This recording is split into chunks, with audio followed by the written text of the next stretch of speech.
The Babes in the Wood murders, a haunting mystery, a disturbing discovery. On a cold autumn day in October 1986, two boys were playing in Wild Park, a wooded area on the outskirts of Brighton, England. What was meant to be a carefree adventure took a dark turn when they stumbled upon something horrifying. Two small skeletons hidden beneath a pile of leaves. The remains belonged to two young children. Who were they? How had they ended up there? And most chillingly, who had done this to them? As police arrived, the grim reality of the scene became clear. The skeletons lay side by side, eerily close, as though they had sought comfort in their final moments. Their bones told a tragic story. These children had been murdered. The discovery sent shockwaves through the local community. Wild Park, once a place of innocent play and natural beauty, was now tainted by the specter of violence. Investigators and forensic teams moved swiftly, cordoning off the scene and collecting evidence. But with the bodies so decomposed, answers would not come easily. Whoever had left them there had not buried them deeply, as if they had wanted the remains to be found eventually. The elements had taken their toll, erasing any immediate clues about their identities. No clothing was left to help determine where they had come from, and initial examinations could not reveal how they had died. Word spread quickly, and soon locals gathered at the park's edge, murmuring in hushed tones. Parents gripped their children's hands a little tighter, fear creeping into a town that had once felt safe. Had a killer been lurking in their midst all this time? As forensic experts began their painstaking work, detectives scoured missing persons reports, hoping for a match. But there was nothing. Not in Brighton, not in the surrounding areas. It was as if these children had never existed. Who were these two victims? And how had their short lives ended in such a tragic, forgotten place? Identifying the victims. Forensics determined the remains belonged to Nicola Fellows, 9, and Karen Hadaway, 10. Two best friends who had vanished from their neighborhood in Brighton on October 9, 1986. The girls had been last seen playing outside near their homes before disappearing without a trace. Their frantic families had launched desperate searches, but days had passed with no sign of them. Now their fate was horrifyingly clear. Autopsies revealed a harrowing truth. The girls had been strangled to death. The brutality of the crime sent shockwaves through Brighton. Who would harm two innocent children in such a monstrous way? The pain was unbearable for the families. Karen's mother, Michelle, recalled the heartbreak of realizing her little girl was gone forever. Nicola's parents, too, were consumed with grief. The entire community mourned, but amid their sorrow, one burning question remained. Who had taken these two young lives?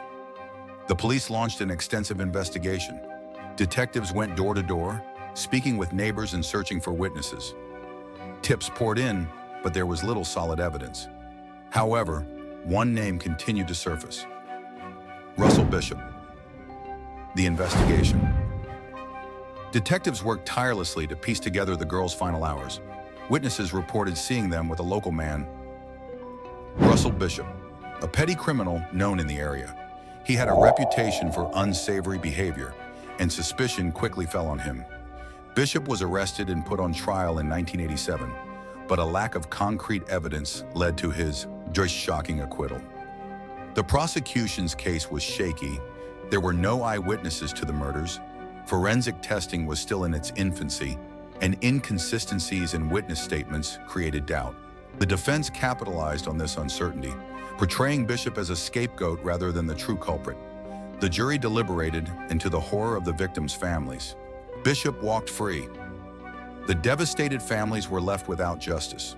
The community, once hopeful for closure, now lived with the knowledge that a potential child killer was still among them. But what made matters worse was what happened next.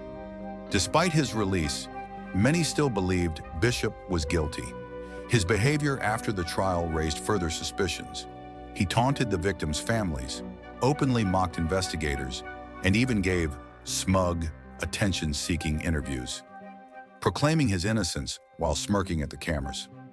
His arrogance made him a pariah, but with no forensic proof to tie him to the crime, he remained a free man. Then in 1990, Bishop's name would once again send shivers through Brighton. Another young girl was attacked, but this time she survived. A 7-year-old girl was abducted, sexually assaulted, and left for dead in the woods. Miraculously, she managed to crawl to safety and describe her attacker. The description was chillingly familiar. It was Russell Bishop. This time, investigators moved quickly. The survivor's testimony, combined with compelling forensic evidence, was enough to convict Bishop. He was sentenced to life in prison for the attack. But even with him behind bars, the families of Karen Hadaway and Nicola Fellows, the 2 girls murdered in Wild Park, still had no justice. For years, the case of the babes in the woods remained unsolved as new advances in forensic science sat just out of reach. However, fate would not let the truth stay buried forever.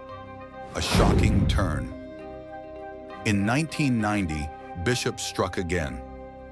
He kidnapped, assaulted, and attempted to murder a 7-year-old girl.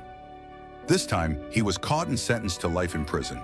Yet justice for Nicola and Karen still remained elusive until science caught up. By 2018, advances in DNA technology provided investigators with what they had been missing: undeniable proof. New forensic analysis linked Bishop to the girl's clothing found at the crime scene, finally proving what many had long suspected. He was their killer. This time, there would be no escape. The reinvestigation was thorough. The clothing evidence was re-examined using cutting-edge forensic techniques, and a breakthrough was made. The DNA that had once been undetectable was now clear as day. The police confronted Bishop with the new evidence, and he was once again put on trial. Justice at last. After more than 30 years, Russell Bishop was put on trial again in 2018. This time, the evidence was undeniable. The jury found him guilty, and he was sentenced to life in prison. The families of Nicola and Karen finally had justice, though their pain could never truly be erased. During the trial, the prosecution laid out a chilling case. Bishop had lured the girls into Wild Park, knowing it was secluded. He had taken their lives in a cold, calculated act of violence. His past crimes showed a pattern of behavior that left no doubt. He was a dangerous predator. Nicola's father, Barry Fellows, spoke of the bittersweet relief of finally seeing Bishop held accountable. Karen's mother, Michelle Hadaway, expressed her sorrow that it had taken so long. They had waited 3 decades for this moment, and while justice had finally been served, it could never bring their daughters back. The Babes in the Wood murders remain one of Britain's most haunting cases, a tragic reminder of the evil that can lurk in plain sight. The aftermath and legacy. The case changed the landscape of forensic science in the UK. It became a benchmark for the importance of preserving evidence and using modern technology to revisit cold cases. DNA advancements have since solved countless crimes, ensuring that justice can be found even decades after the fact. Additionally, the case has been the subject of numerous documentaries, books, and true crime discussions. The haunting story of Nicola and Karen remains etched in the memories of those who followed the case. The Wild Park Woods, once a playground, became a place of sorrow, a permanent reminder of a crime that should never have happened. Even with Bishop behind bars, the pain of loss remains. But the legacy of Nicola and Karen lives on, not just in their families' memories, but in the way their case helped reshape forensic investigations for the future. Conclusion: a story that still haunts. The Babes in the Wood murders serve as a stark reminder of the darkness that can exist even in the most innocent of places. 2 young girls full of life and dreams had their futures stolen in a brutal and senseless act. Thanks to forensic breakthroughs and the relentless pursuit of justice, their killer was finally brought to account. But the tragedy of their story will never be forgotten. What do you think about this case? Share your thoughts in the comments below.